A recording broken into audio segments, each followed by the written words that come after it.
dan sukar mataku lelapkan. Lalu ku cuba coretkan secebis lembaran buatmu.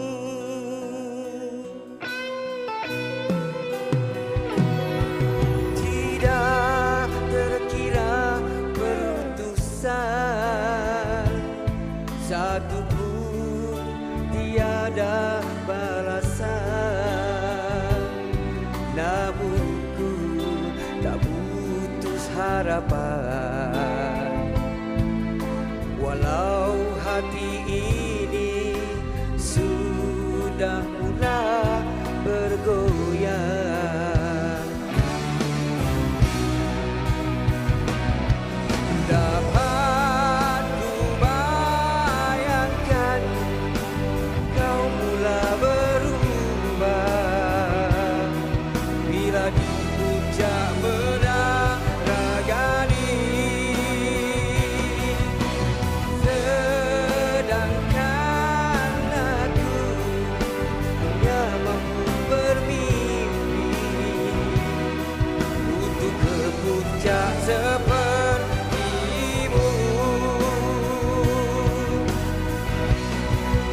Disebabkan itu kau mencinta jurang, berhubungan kita mula menjadi renggang, dan keangkuhanmu kini mula ketara, memandang aku cuma sebelah mata.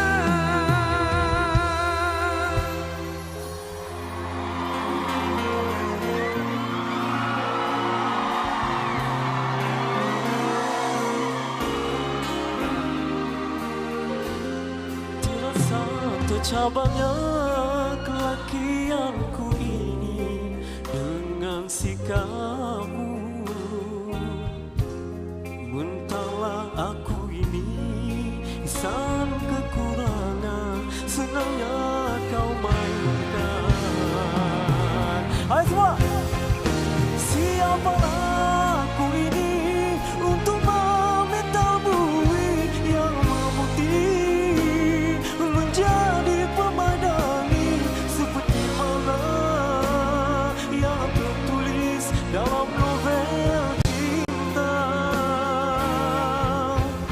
Juga mustahil bagiku menggapai bintang di langit, menjadikan hantaran syarat untuk milikimu.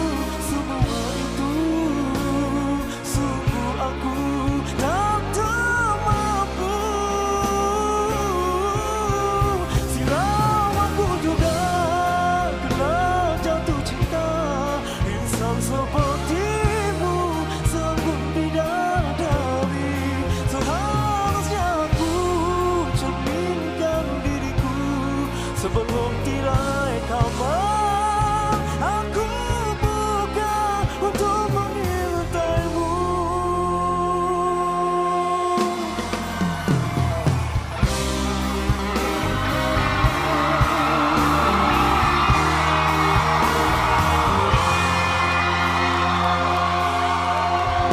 Cukup sudah hati berdarah, usah ditambah cerita yang sudah